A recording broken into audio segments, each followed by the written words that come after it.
Good morning, everyone. You're all very welcome. Delighted to see so many faces and all the interest in carrying out some home energy upgrades.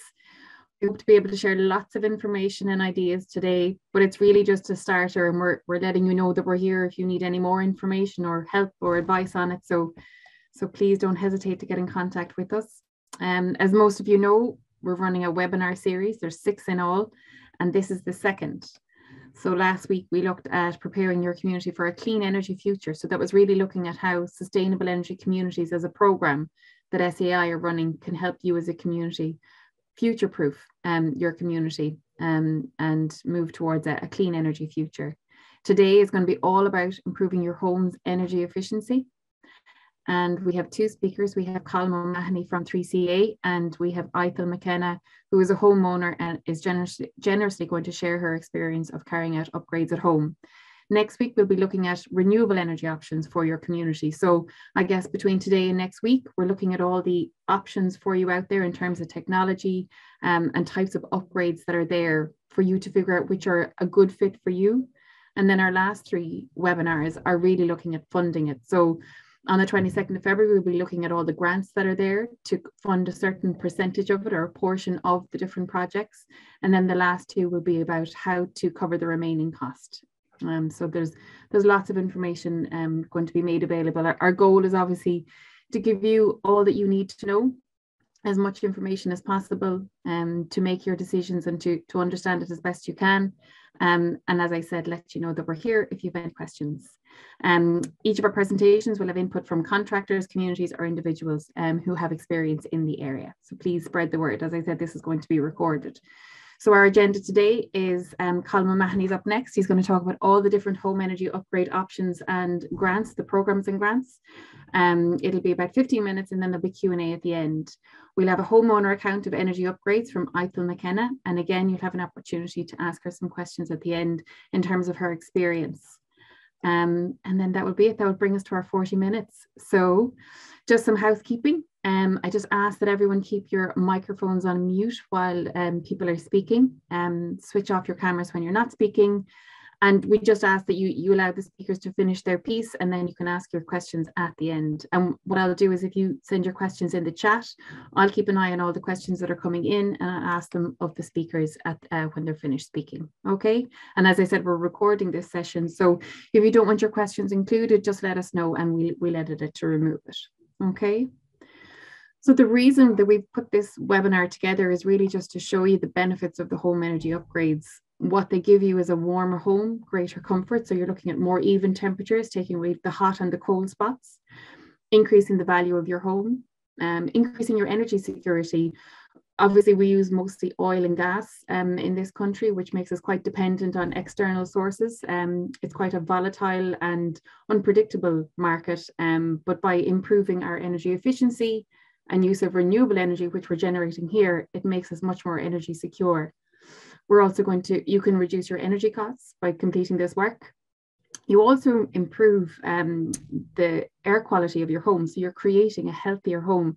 So you're eliminating dampness, again, the cold spots that I would have talked about, and removing the particulates from the air by not burning solid fuel. And by doing that as well, you're improving the local air quality. So when you're not boiling or when you're not burning oil, gas, or the solid fuel, you're reducing particulates in your home and in your local community. And the particulates in our air, and I'm sure some of you are aware of it, are quite high in some areas and they have quite a significant impact on our health. So by becoming more energy efficient, switching to renewables, we really have a really big impact on our local air quality, which has a big impact on our health and overall well-being. So we are going to carry out a quick poll. I think, Michael, you're going to help with that. Just curious about who has carried out any energy upgrade work in your home. And if yes, what work did you complete? So it's going to pop up on your screen. And if you're able to just click on the answers as they come up. We're having a little bit of technical issues getting the polls up. Okay, well, that's popped up for me. I can see it. Yeah, I've been able to. I think there's an issue, sorry, sometimes when the two of us are logged in, Michael. But if it doesn't work for you, it'll work for me, hopefully.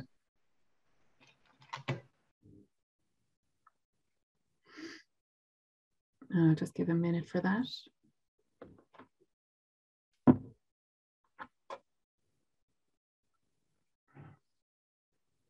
Great. Okay. That's good to see that quite a few people have done different work, a lot of insulation been done, and also a good portion of you obviously here to find out more about what projects that you can do. Great. Thanks, everyone. We'll have a couple more polls as well as we go through it. Okay. Thank you.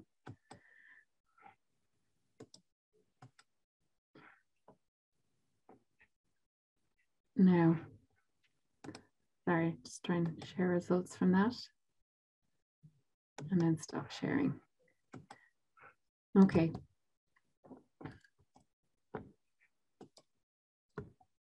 Now, so Colin, I'm going to hand it over to you and let you talk everyone through the different options. Perfect. Thanks, Fiona. And everyone, thanks for having me here to chat. I'm going to try to share my presentation. So my name is Colin O'Mahony. I work with the Three Counties Energy Agency. We're primarily in domestic retrofits. So you've upgraded whether shallow or deep retrofits for the last 3 or 4 years. So again, I'm just going to briefly touch on today the energy efficient homes. How can you make your house more energy efficient, the benefits, and just briefly touch on the funding and the assistance currently available. So just to touch on the reasons and the limits why people upgrade the energy efficiency of their home. So there's really 3 broad reasons: warmth and comfort and well-being in your home, reduce your energy saving bills, and improve the environment and a healthy home. I suppose the main barriers in upgrading your home are often it can be hassle-free with a lot of disruption in the house, might be busy or may not take priority. But I suppose the main barrier is the lack of finance. And this is where I suppose the funding and the percentage funding available come in to help you improve and make your house more energy efficient and complete energy upgrades. I just want to make people aware of how heat and energy is maybe lost and escapes in a more inefficient and uninsulated homes. So you can lose up to 30 to 35% of the heat through your wall, 20 to 25% through your roof, 10 to 15% through your floors and windows and doors, and 5 to 10% through drafts. So I suppose it's crucial in eliminating these errors and improving the building fabric of your house as an initial starting point when doing an energy efficient upgrade. I'm sure people will be aware of the building energy rating. If you are completing or planning on completing an energy upgrade, you will, no matter what scheme or grant program or measure you're completing, you will be required to have a building energy rating cert. So this is, in simplistic terms, just rate your house on a scale between an A and a G, with A homes being the most efficient and G homes being the least efficient. So this is your baseline where 3CA or an energy surveyor will provide an energy report that will then provide you with a roadmap and where best to start, what measures to identify first, and then provide you with the roadmap of how to complete your energy upgrade to provide a more efficient building. Just looking at the home improvement process, and often people can get set down of where to start and how to start. I suppose there's a shallow or a deep retrofit might be preferred to. Shallow retrofits can often include maybe attic or your cavity wall, where you're doing incremental changes, I suppose, to meet your end goal. But I suppose whether it's a deep retrofit in would be where you're doing all the measures at once, and in order to make your house more efficient. But I suppose it's just really important to note that no matter where you're starting, your starting point will be it's a fabric first approach. So you need to first look at your building envelope, which encompasses your wall, roof, windows, doors and floors. I suppose where it's cost optimal to improve. You need to improve the energy efficiency of the fabric elements and improve the air tightness, reduce unwanted drafts and leaks. And I suppose following your building envelope, then you would look at your heating system or your heating controls upgrade. If you have a newer system, it may not be cost optimal to change your system until it's out of end of life. So again, it's just, and then following that, then you would look at renewables, maybe to provide some electricity or provide electricity on site that may be suitable for your heat pump. So it's just a general process to look at a fabric first approach. Then you look at your heating system or your heating controls before you would look at your renewable systems.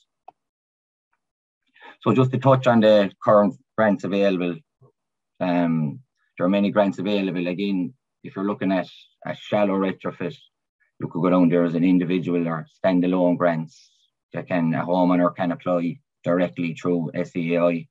Again, there's an email link at the bottom of the presentation which can be shared, but if you need any information, let Tracy know, or Brian or Fiona, and we can find out and provide any assistance needed.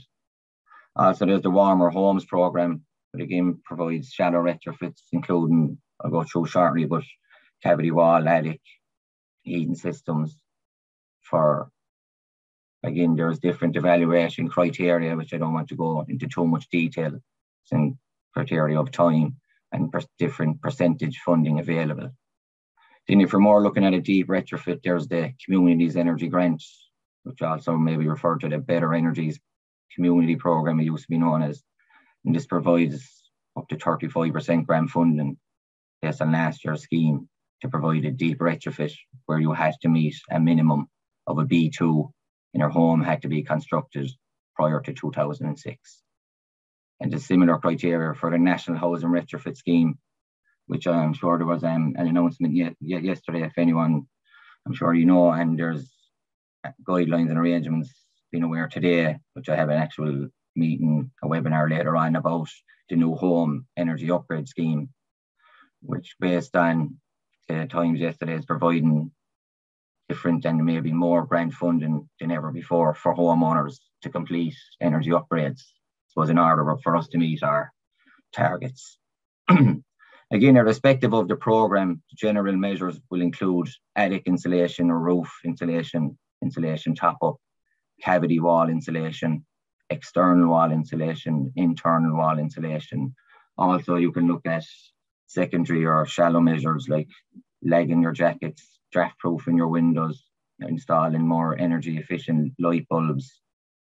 Then I suppose, again, once your fabric is upgraded to the required level, then you could look at new heating systems, such as a heat pump, or look at controls upgrade for your current heating system in order to make your system work more efficient. Again, dependent on the cost optimality of it, you may look at your windows, improving your windows and doors, and again, the wood burning stove. Again, there's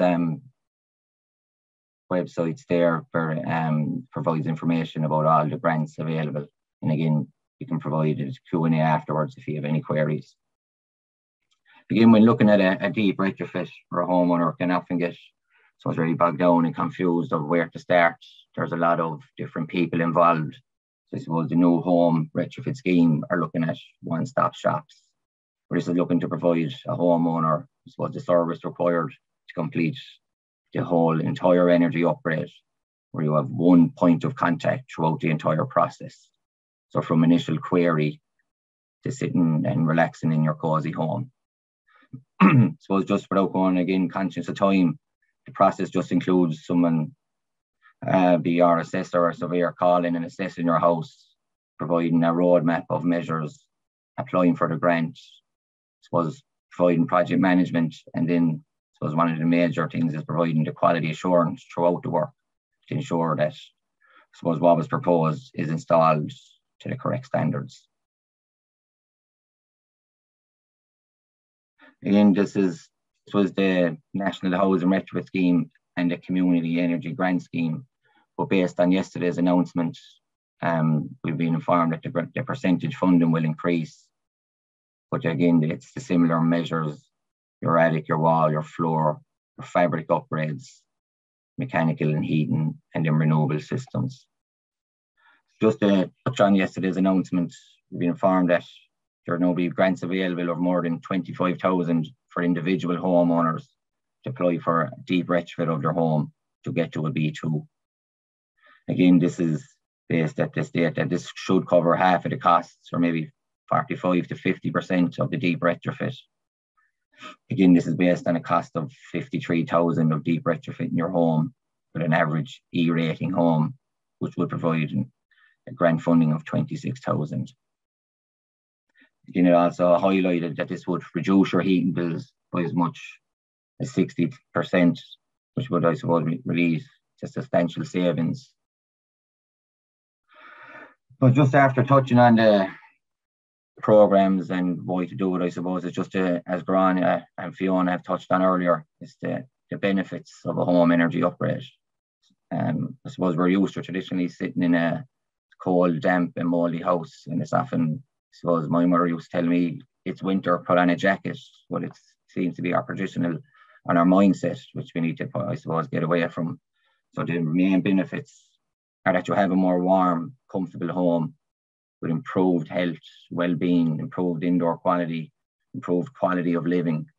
Again, you have your reduced energy costs and your reduced energy usage. You're lowering your greenhouse gas emissions and air pollution, which is helping the environment. And you're also improving the value of your dwelling. This is just a graphic of what I was talking to earlier about the one-stop process. And homeowners, I suppose, are aware of the amount and I suppose the time and different people involved in getting from an initial query to the works complete and enjoying your home. And I suppose the homeowner will justify this and maybe confirm this early, but it can be a confusing and hassle project. But again, this is just a 3CA provide this from initial query, I suppose, to post-works completion, a one-stop shop, I suppose, that can do only one point of contact for all throughout the whole journey. And so that's all. It's just a brief, again, it was just a brief explanation of the type of grants that are available and the benefits. And again, if you have any questions, feel free to ask. That's brilliant. Thanks a million for that, Colin.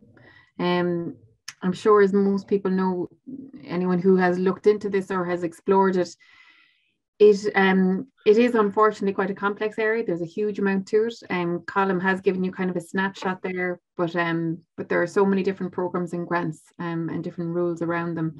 And that's the benefit of having an organisation like 3CA who are so familiar and knowledgeable and experienced with them, that they can answer any of your questions and guide you through the process and anticipate all the different the challenges that come up with it. So there are a couple of questions. Just want to say, because I didn't have, I suppose, conscious of time, touch much on the actual criteria. So there's different criteria, like if you're a fuel poor home, or the warmer homes program is based on certain welfare payments where you can receive up to 80% funding. But again, the different programs have kind of slightly different criteria and percentage funding. So again, like if anyone, rather than put in too many slides and tables, if anyone needs any information, we can provide it, Fiona. Yeah, perfect. Thanks for that, Colin. So question for you, does my home need to have a bad BER rating to avail of these grants? Based on, again, we're waiting for confirmation, but last year's program, your home had to be a C2 or below to avail of the SEI grants. Was that the National Retrofit? That was the National Housing Retrofit Scheme. But again, the standalone or the individual grants, once you have a pre-BR, and then you can apply for the energy efficient measure, and then but you'll need a post-BR then to show the energy improvement, Fiona. But again, it depends on where you start. If you're probably at a C2, you probably have your shallow measures already completed, as in your wall and attic. So again, if you're at a C2, you may be, from my experience, have as I said, your fabric might be already insulated. But if you're, without getting too technical, if your building is heat pump ready, then you can apply for a heating upgrade once your fabric is already insulated. If that makes sense, Fiona. So again, for the current SEI, the Better Energy Communities in the National Housing Retrofit Scheme, it was a C2 and below to enter the scheme, but not for the standalone or the individual grants. Okay, great. Thanks for that, Colin. And actually, just to say on the Warmer Home Scheme, it is a fantastic scheme in terms of the level of work that'll be done and is done for free. But unfortunately, there is a long waiting list. There is about a 2-year waiting list, 18 months to 2 years. 15 to 24 months, something okay. currently. At the moment, okay. So another question here: do 3CA charge a fee to carry out the initial roadmap to upgrade your home? Yes, Fiona, we do assessments ourselves, and we have external assessors that we use to complete. I suppose really when you're looking to go through these programs, you need a pre-BER. So you need your building energy rating or a BER sort carried out, and then an energy report which identifies, in order to get from an E to a B2, you need to do A, B, C, and D. But I can find that the actual cost, I suppose, varies dependent on the client, I suppose, Fiona. And the size of your home. And just when you say, so obviously the B, or some people will people get mixed up, but I'd like to just clarify one here. There's a BER and there's an energy report, I suppose, Fiona. So BER will tell you your initial consumption. So what my building is now, it's a G or it's an F. And then my energy upgrade report tells you how to get from a G to a B2 or an A3. And that's following an energy audit. The report comes from an audit. The report is from the audit, yes. Great, okay. A question: are the energy audits free, or what would be the approximate cost of the audit? So you're saying there is a fee for it, but the cost would depend on the size of the home? Size of the home, no, and yeah, the type of client, I suppose, yes. Okay, so I suppose the best bet then is for someone to ring and make the inquiry. Contact 3ca.ie if you want to with a query. Very good. Can you get a grant for a second property, say a holiday let, as well as your home? Your grant funding is based on, I suppose, the homeowner or whoever's residing in the home. So if it is your home, Fiona, again, it's based on the MPRN, and really, as long as one of the major criteria for retrofitting grants is that your home is built prior to 2006. Okay, so that's the main criteria there. So once you own that's one of them, yeah. That's very good. So again, I suppose if you can justify the house is at X rating and it needs to get to B rating, Fiona, and these are the measures that are required to get it there. And once it's before 2006, I don't see any issue with it. Holiday home. In terms of qualifying, great, yeah. Okay. So for someone here, they have a stone house. What is the external wall insulation made of? So I guess it's the wrapping when the external insulation. What is the insulation made of? And what would be the approximate cost of an audit for a 3-bedroom house? Sorry, so there's 2 questions there from someone. So again, to go on site to see what different type, I suppose, what type of stone house it is, and then again, there's a bespoke solution for each type of wall, I suppose, if you want to. Again, some walls, and if it's a lime rendered wall, then it might need a breathable insulation, which might be a higher cost, I suppose, to a standard wall, I suppose, if you want to. So again, it's difficult to say without actually being on site. But again, it's the about what is the external insulation, the polystyrene or the polyurethane insulation that they use for installing the external insulation, or is it more about the actual stone wall? But again, I can put up a brochure of the different types of insulation, and I suppose every house may require a different application, Fiona, but the actual external sterilised insulation is a standard NSAI approved, as long as it's applied in the correct conditions. I guess the important point there is that it is bespoke, so that what your recommendations for each home is based on the audit that you've carried out and looking at what the best fit is for that home. So it's hard to have kind of generic ideas about what would apply or what would suit. And it's probably too tricky again to say you wouldn't be able to give an approximate cost. Well, the audits are generally between 250 and 450, I think, Fiona, for the energy upgrade audits. Okay, as a rough cost. Again, but again, dependent on the house size and the location, I suppose, Fiona. Okay. And I guess if anyone's looking for more specific details, again, 3CA are there to answer any questions that might be more specific to you. Okay. Yeah. Very good. That's great, Colin. Thanks for that. And again, as I said, there is a huge amount in that, so it's hard to get it all in one go, but that's a really good start, and it might give you some food for thought to come up with some questions that you have, or where to start exploring, and who you'll be able to go to.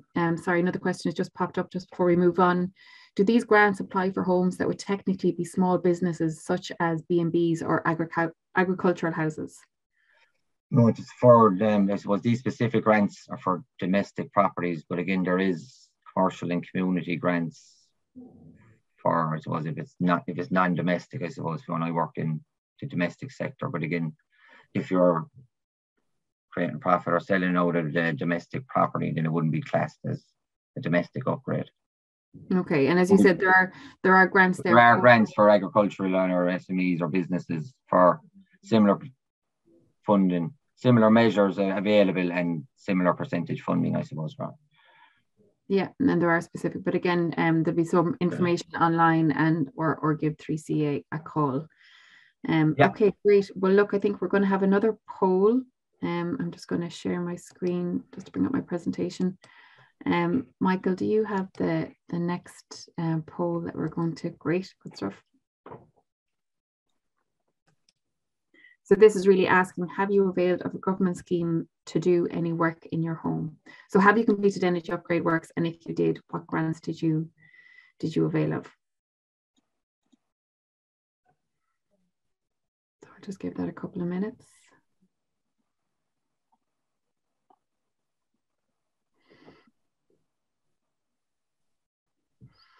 Okay, that's very interesting. Quite a significant number there. Obviously have carried out work, and we saw that in the last poll, but most of you did not avail of grants. Okay, great. Well, look, thank you everyone for taking the time to fill that out.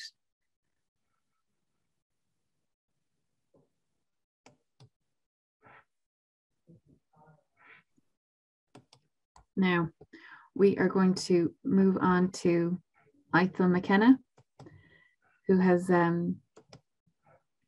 offered to share her experience. She's a homeowner, and she's going to share her experience of completing several energy upgrade projects in her home.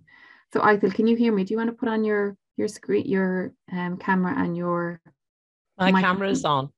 Great. Hi, Ethel. Hi. And I'll flick through. Okay. If you start with the first slide.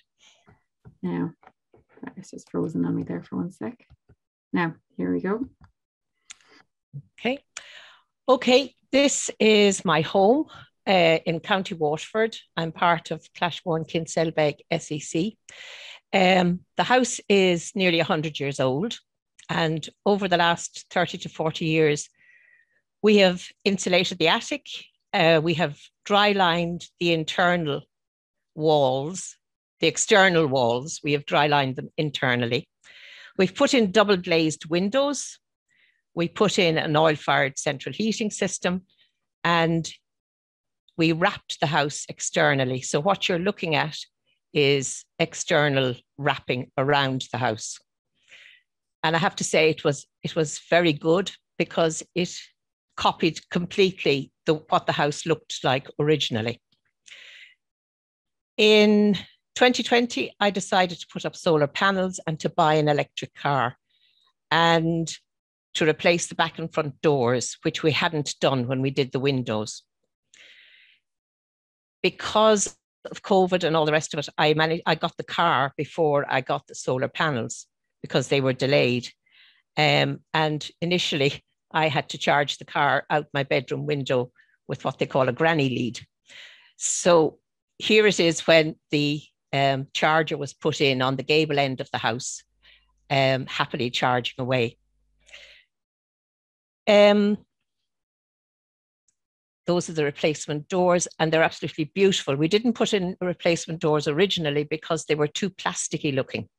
But the person that put these in for me actually used my old letterbox and did a fabulous job. So they were the most amazing things in making a difference to drafts and all that that I've done in the last while. Okay, next. This is the meter that you have. This is the one I think outside for the electric car.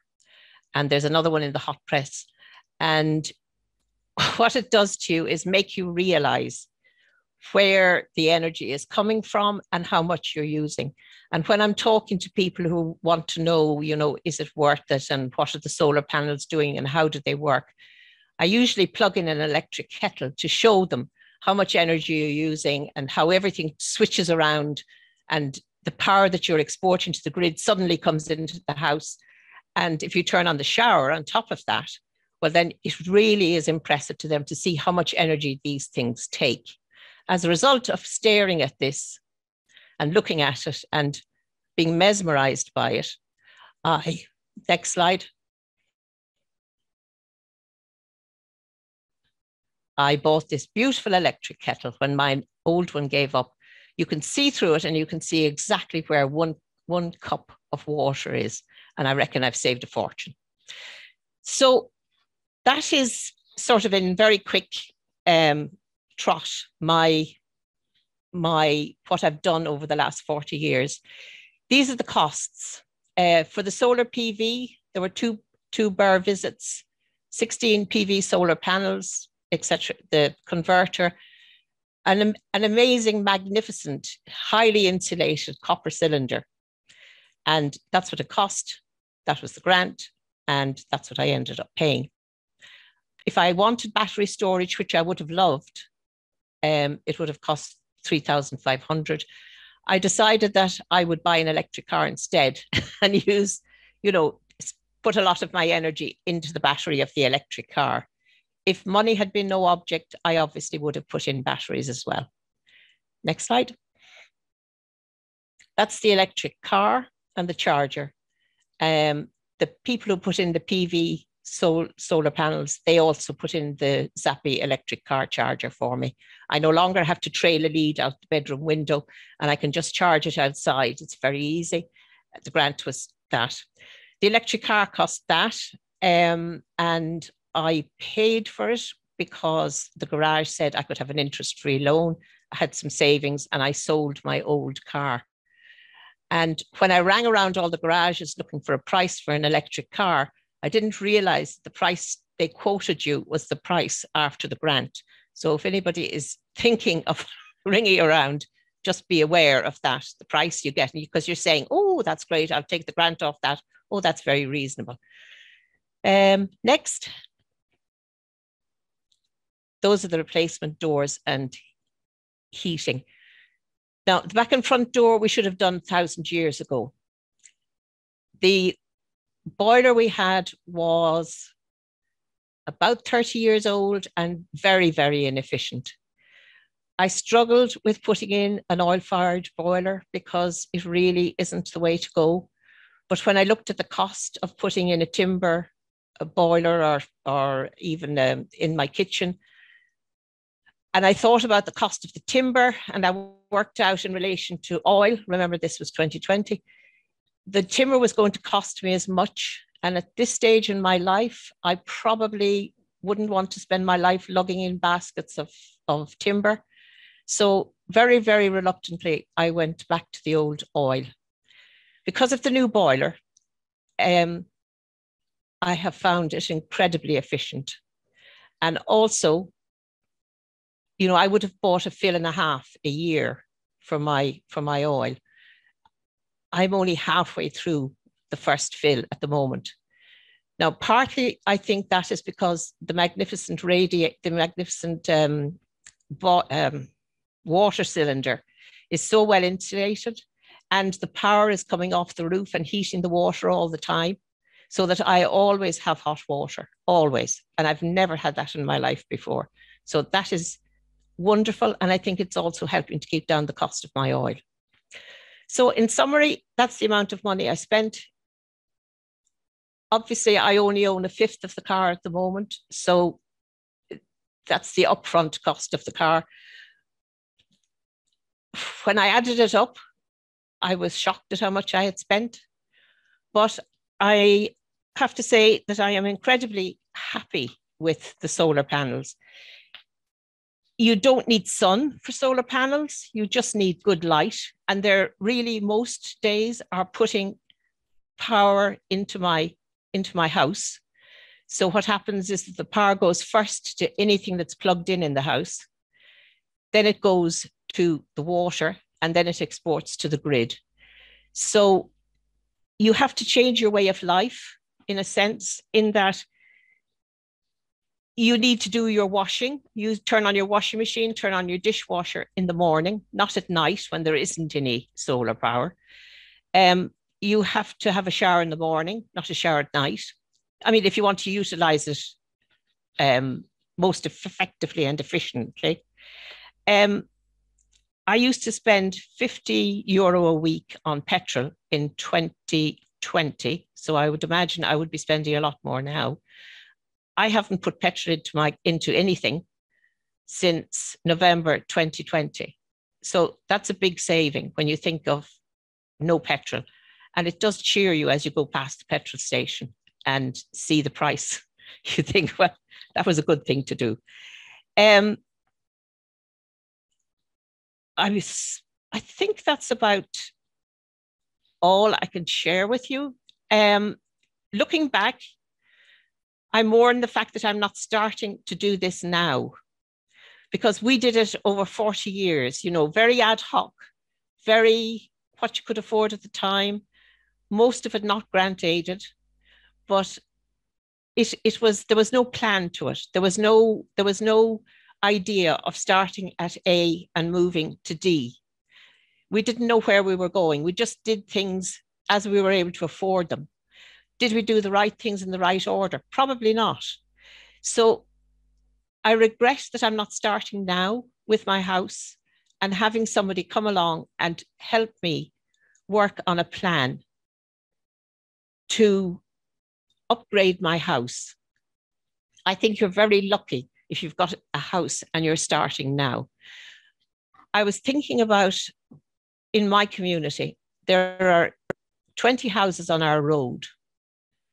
And I reckon 50% of them are the similar vintage to me, and some of them are even older than my house. So there's a lot of old houses in this community. And I think you need a plan and you need to know where you're going. Otherwise, you're probably not getting the best value for your money. Thank you. That's brilliant, Eichel. Thank you so much for that. Loads of great information there, and interesting to hear about the fact that you haven't had to use petrol obviously in the car, but you have been able to run that off the house and from the PV for the last year or over a year. But thank you so much for sharing your experience and your insight. And yeah, I think it'll be very interesting to everyone.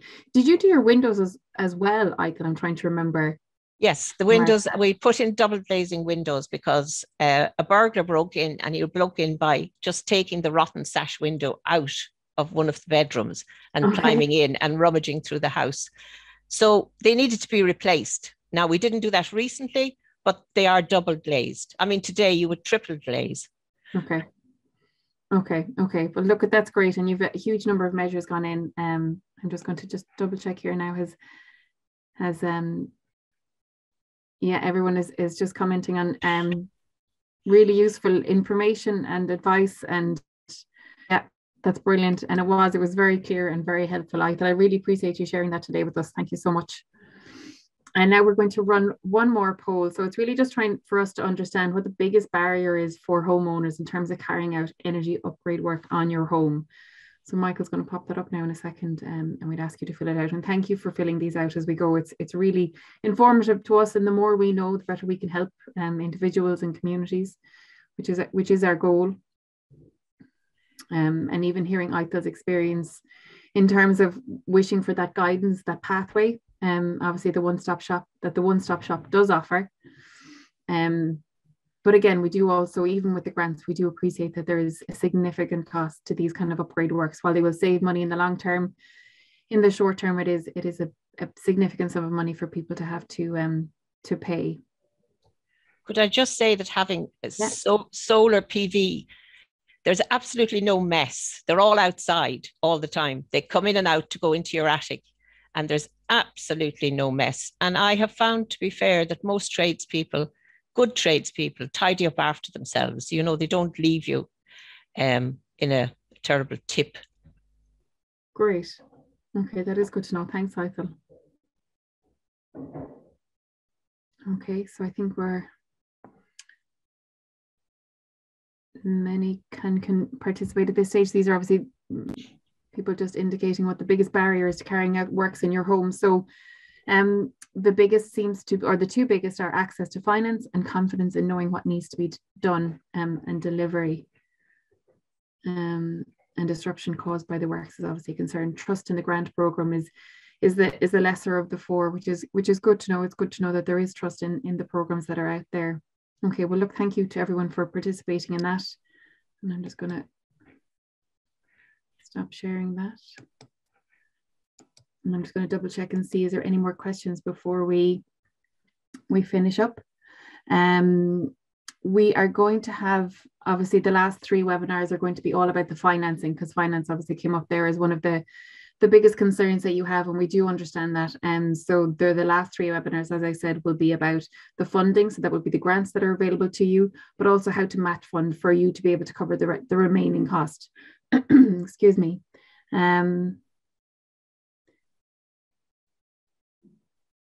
To see, is there any way of getting solar panels to work if you have no water cylinder? I guess that's a technical question.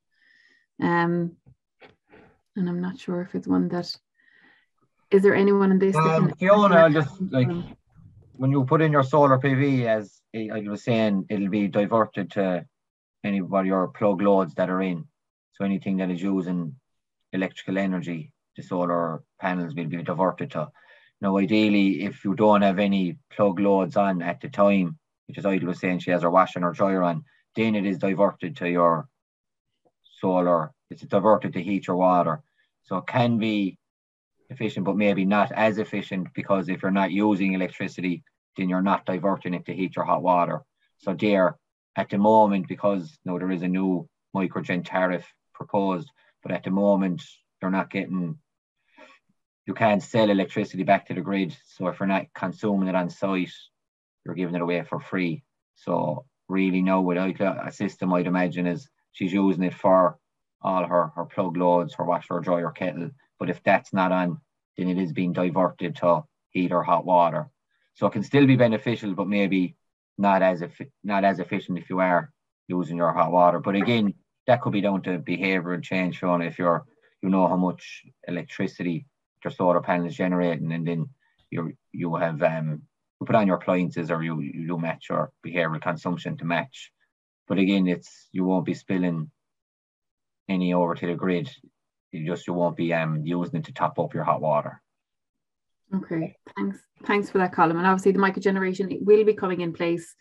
So that'll be. So therefore, then when you are not setting your order, you can get a certain tariff for the funding. But at the moment, but it still will be proportional. It might only be a slight proportion if you are using electricity again during the day. A lot of people with solar PV, if they're working, I suppose pre-COVID, if people were working at home, they weren't using the electricity when it was generated, and that was the big issue.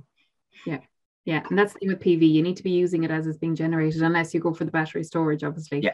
And actually, someone else is just generously sharing their experience with solar PV. So, just in terms of their experience, installed 20 panels 5 years ago. I was told that I would get 4,680 kilowatt hours per year, and the average over 5 years is 4,660 kilowatt hours per annum. Very consistent each year. So again, that's another really positive experience that someone has had with PV. And thank you, Richard, for sharing that. And yeah, I don't know if there's any other questions, but thank you so much, Colin and Ethel, for your information and experience and insight into the whole experience from both ends, actually, which is great. And thanks to everyone for taking the time to attend today, and look out for the next 4 webinars that will be coming up each week over the next 4 weeks. Okay.